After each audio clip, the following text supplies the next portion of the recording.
Hi అండి. Hi. Hello నమస్తే అండి అందరికీ. ఈరోజు మీకు మార్నింగ్ టిఫిన్ ఏంటంటే ఉప్మా అండి. ఉప్మా అంటే కొంతమందికి నచ్చుద్ది, కొంతమందికి నచ్చది. నేను చేసేదైతే మా ఇంట్లో అయితే చాలా ఇష్టము. నేను చేసేది బొంబాయి రవ్వతో చేస్తున్నా అండి. లూజ్గా చేయను, పొడి పొడిగా చేస్తానండి. చాలా బాగుంటుంది.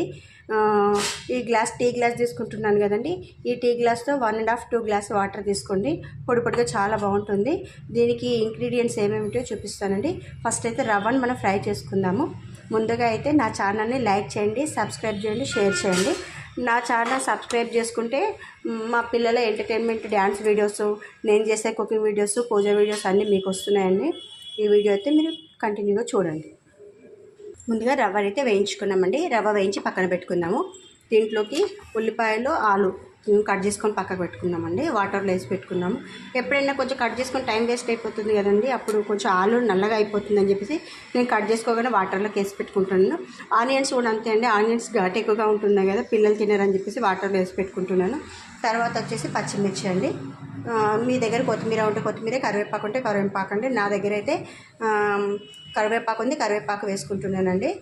ఇప్పుడైతే స్టవ్ ఆన్ చేసుకొని మొదలు పెట్టుకుందామండి ప్రాసెస్. పదండి చూపిస్తాను. దీంట్లోకి స్టవ్ ఆన్ చేసుకున్నామండి.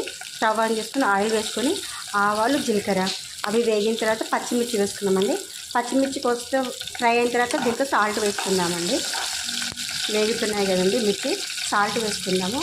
సాల్ట్ వేసుకున్న తర్వాత కొంచెం మినపప్పు వేసుకుందామండి. మినపప్పు పోపులోకి చాలా బాగుంటుంది. మినపప్పు వేగిపోయిందండి. మీరు చూపించేది స్పెషల్ ఏంటి, మేము కూడా ఇలానే చేసుకుంటాం అనుకుంటున్నారు కదండి. కాదండి, నేను మాత్రం పసుపు వేసుకుంటాను. ఇది రెస్టారెంట్ స్టైల్లో ఉంటుంది లుక్. చూడగానే కూడా వైట్గా ఉప్మా కాకుండా డిఫరెంట్గా ఉండాలని చెప్పేసి నేనైతే పసుపు వేస్తానండి. పసుపు వేసుకొని మిగతా కామన్గా అన్ని ఉల్లిపాయలు, ఆనియన్స్, ఆలు అవన్నీ వేసేసుకుంటాను. అవన్నీ మీకు వీడియో రన్నింగ్లో చూపిస్తానండి. అన్నీ వేగిపోయాయండి. ఇప్పుడు వాటర్ వేసుకుందామండి. ఇలా వాటర్ మొత్తం బాయిల్డ్ అయిపోయింది కదండి. వాటర్ బాయిల్డ్ అయినప్పుడు కొంచెం ఆయిల్ వేసుకోవాలండి. దీంట్లో ఆయిల్ వేసుకున్న తర్వాత రవ్వ వేసుకోవాలి. అయిపోయిందండి, ఉప్మా అయిపోయింది. ఉప్మా విడివిడిగా ఉంది, కలర్ఫుల్గా ఉందండి. పసుపు వేసాం కాబట్టి కలర్ఫుల్గా ఉంది, మంచిగా కుక్ అయిపోయిందండి.